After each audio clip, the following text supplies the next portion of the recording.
In this tutorial, we will learn what to do if a guest is stuck in an elevator. The modern elevator is a very safe device and is built with multiple levels of safety features. However, sometimes the software can glitch and the elevator can get stuck.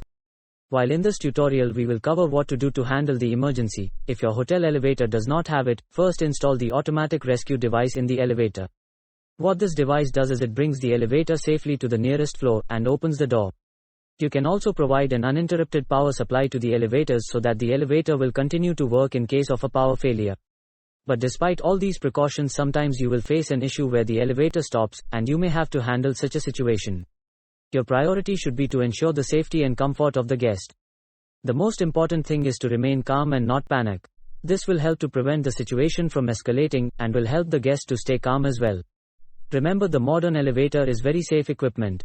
The engineering team in the hotel has an emergency key to the elevator door. It will help a trained person to open the door. But before you open the door, check for any visible hazards.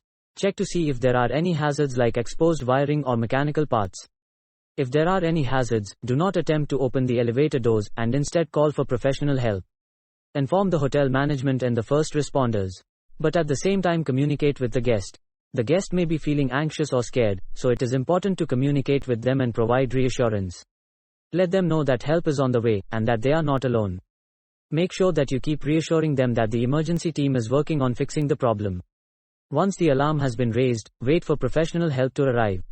This may be the hotel staff, who can assist with getting the elevator doors open, or the fire department, who can provide more specialized assistance.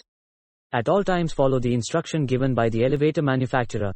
One important point to note is that do not try to help the guest come out of the elevator if it is not level with the floor landing. Do not place a ladder for the guest to climb out of the car. It is dangerous to do so and can end up harming the guest if the elevator suddenly starts for any reason. Usually, the elevator manufacturer will conduct training for the engineering department on how to operate the elevator safely. If this has not been done in your hotel for a while, request training today from the manufacturer. It will help the engineering team help guests quickly. While it can seem like a crisis when it happens, keeping a calm composure and knowing what to do can help the guest get out safely from the elevator. Hope you found this tutorial helpful. Do remember to share this with your colleagues.